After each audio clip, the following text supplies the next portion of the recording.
So hey guys, welcome to another of my recent readings videos. I'm doing this unexpectedly in a way. I hadn't expected to do this particular video about this particular reading, but and I don't think I have the other book close at hand. I was going to show it off. I'll save it for another video. But last time I did one of these, I had mentioned I was getting started on a Stephen King book called Gerald's Game, which, well, I don't want to say too much about what I thought about that book because I'm not done with it. There's a reason why I'm not done with it, and like I said, I think I'll show that in another video. But I was kind of somewhat forced to start a new book, and so I think I mentioned a few days ago when I did the vlog about how I'd watched The Green Mile, the movie, which is a great movie. But the reason why I got inspired to watch that movie was because I had started to read The Green Mile book. Trying not to get too much glare off of this. This is book one. Before I show anything more here, let me just mention this because I'd never read the book. I'd seen the movie several times, loved the movie, but I had never read the books. And I actually owned several of these and had for years. But because I had because I started to read these for the first time, I decided to watch the movie the other night. And so now I have a clearer picture of what the source material for that movie was.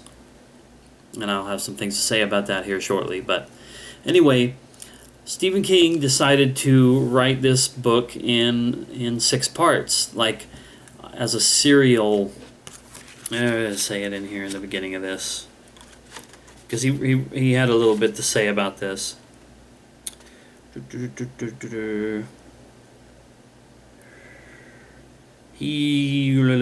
see. Stephen King had a friend, a longtime friend and business associate, who, I guess they were talking about how Charles Dickens used to publish novels in installments, and just pitched that idea, I guess, to Stephen King. Would you want to try something like this? Maybe you should give that a go. So he decided to do it. The serial thriller, it's what it's called. And he released it in 6 parts instead of as one novel. Now this isn't the entire thing because there's an extra one in here. I'll get to that here in a moment. But anyway, that's part 1, which was called The Two Dead Girls. Then there was part 2, The Mouse on the Mile. And then there's part 3, which is called Coffee's Hands. For whatever reason or another, I have 2 of these. I thought I had 6 parts to this book that came with me from Montana when I moved. But what I had was parts 1, 2, 3, 4, and 5, and I didn't have the last one. So I had 2 part 3s for some reason. You have part 4, which is The Bad Death of Edward Delacroix. Part 5, which is Night Journey. And in the 6th part, Coffee on the Mile. This is the part that I had to buy last week on Amazon. It showed up on Saturday, and I finished reading it today. Now, each of the first 5 parts were roughly 90 pages long, and then this last one was 138 pages. So, I don't know if I meant to do this, so I'll do this right now. 90 times 5 is 450 plus another 138. So it equals out to a 588 page book. So I guess that's pretty close to most of the Stephen King books I've read here lately. Usually about 500 to 700 pages. And I also wanted to show this off too. This was with my books. This is a bookmark for The Green Mile. I am assuming this came out either with the first one. On the back here it shows when each one was going to be available. March, April, May, June, July, and August, I believe, of 1996. I can find this out here real quick. It's got to be 1996. If I'm wrong, I'm wrong. Whatever. But I thought it was kind of cool that I have this bookmark that is for this series, and I have the entire series, including an extra part 3, all the first printings. I went to look them up on eBay to see if they were worth anything. You know, being that they were first printings. No, they were still selling just for a couple of dollars a piece. So whatever. I still like having it though, and I like having finally read it, especially because of how I can compare it to the movie, which is here. Still on my coffee table from when I watched it last week. Now, I've went back and forth on this issue several times over the years over whether it's better to read the book first and then watch the movie when you have a popular book that gets turned into a movie, or the other way.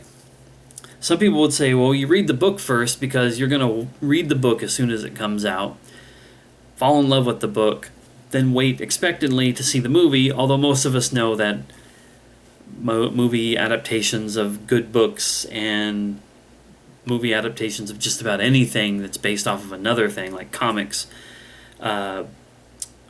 video games, etc., they usually tend to be kind of crappy. You know, the book's usually going to be better because they can, when they write the book, they put so much more into it. The movies have to streamline it down to keep a movie from being super long. Like The Green Mile is already over 3 hours long. It's 3 hours and 9 minutes long. And there was a lot of stuff not in the movie that was in the books.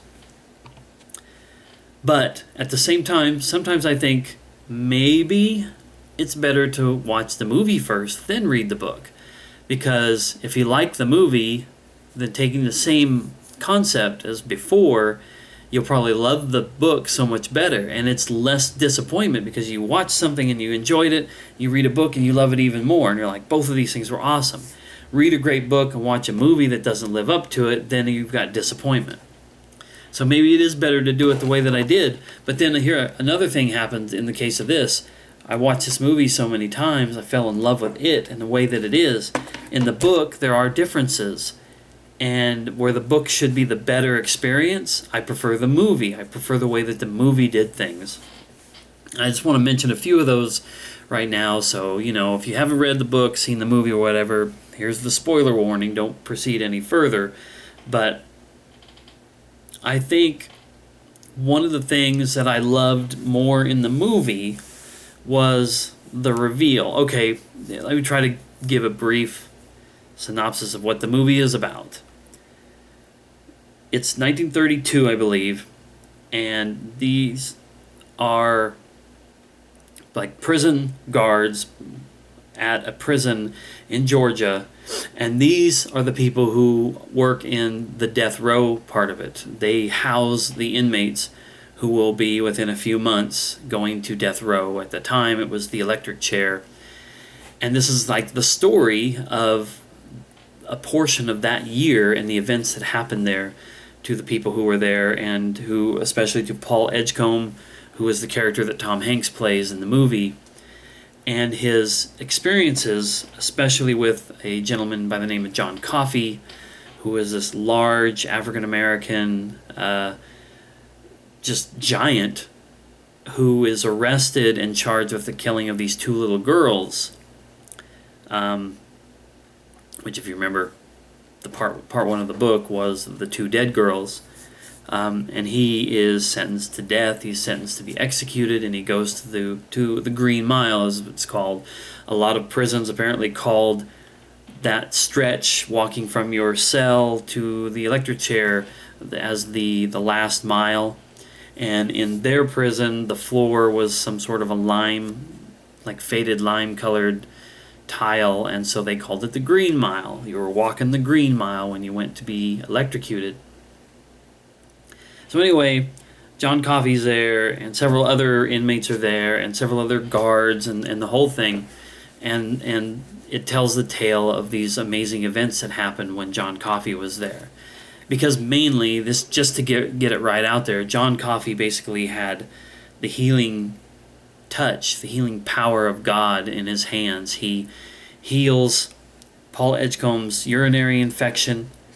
He brings back a mouse that is stepped on, either almost dead or is dead. He revives it with just the power of his hands.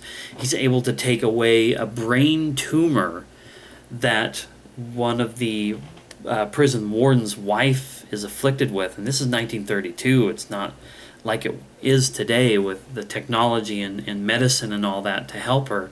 She was pretty much just going to die. He was able to take that away, and then in a very interesting twist, he was able to use what like the way he would do it was sometimes with touch, sometimes with his mouth, like sucking the bad thing out of the person. And he was able to put this bad thing into a bad prison guard who tormented a lot of the inmates, who then turned around and used it to kill another one of the guys who was on death row, the guy who had actually committed the crime that Coffey was in prison for. Like I said, I don't want to explain it all. It's much better if you see it or watch the movie, or excuse me, read it or watch the movie. But in the movie, Edgecombe and all the rest of the guards had their doubts as time progressed that Coffey had actually committed the crime that he was being charged with. And because of Coffey's abilities, he touches Paul's hands and gives him a glimpse into what he sees. And after Coffey had been grabbed on the arm by this other guy who called himself Billy the Kid, or William Wharton was his name, and he was able to see that this was the guy who had actually committed the crime that Coffey was in prison for, he wanted to not only do something to him, do something to this bad man who'd done so many bad things himself, but he also wanted Paul Edgecombe to know exactly why he did what he did. So he touches him, and Edgecombe is able to see that. He's able to see what Coffey saw from Wharton when he touched him. So he knew that Coffey was innocent, which of course puts them in this big moral dilemma about we're going to execute a gift from God, a miracle weaver. And of course it's a very emotional thing in both the movie and the book about how they, decide to proceed with things and why they proceed and all that. But I liked in the movie that touch thing. In the book, there was a touch, but it didn't allow Edgecombe to see the things that Coffey had seen, what he had locked up in there in his head. Coffey just basically told him, and I just don't think that had the kind of effect that the movie's explanation of it did. And for Paul Edgecombe to have that experience in the movie, to see it, to feel the emotions coming off of Coffey, coming from Wharton, from the experience that had happened, it just gave it, in my opinion, that much more power than, of the after effects of that touch. That moment when that happens, Edgecombe is imbued with a little bit of Coffey's power, with a little bit of that energy that's within him that leads to the kind of the climax of the story. Kind of like the events of this are one thing, but what actually has happened to Edgecombe over the years is another thing altogether. Definitely a part of the movie experience that you should see, or the book experience too. I'm trying to remember some other examples. Oh, the other big thing I wanted to mention. In this, the beginning starts, the movie starts with his character as an old man later on in like an old folks home, telling his story to a lady who lives there with him, and picks up there, ends there with that interaction. In the book, there's more to it. The book has Edgecombe writing this story that is the book that you're reading, and giving the pages off to this lady named Elaine for her to read it, because he wants somebody else to know what had happened there. All of the other people involved were all long since dead. Well, while Edgecombe was in the home, he was pestered and annoyed and even physically harmed by one of the, I don't know, I can't even remember what you would call him, a nurse or an attendant in this rest home. And I just didn't really like that. I didn't like how there had to even be some sort of conflict in the here and now. That's probably a full Stephen King, fingerprint. Definitely always conflict, always somebody hassling somebody else and somebody rising above it and all that. But in the movie, they just didn't go that route. I really liked that. It was much more peaceful. I didn't feel like there had to be tension in those moments in the rest home. So that was the other thing. Those were the two main differences that I remember right now. There may have been some other ones that I thought about as I was reading it, but that's what comes to mind right now as far as The Green Mile is concerned. I was not expecting to read this right now. I probably would have sometime in the next 6 months or so, but I had 3 books lined up in a row to read, but I had this unexpected hitch come up with Gerald's Game, and I'll address that once I do finish reading it. Talk about that at another time. I just wanted to sit down and talk about this, The Green Mile. I guess that this is also available now in a single volume, and in the part 6 of this, Stephen King wrote in the afterword about maybe changing some things if he did a full volume.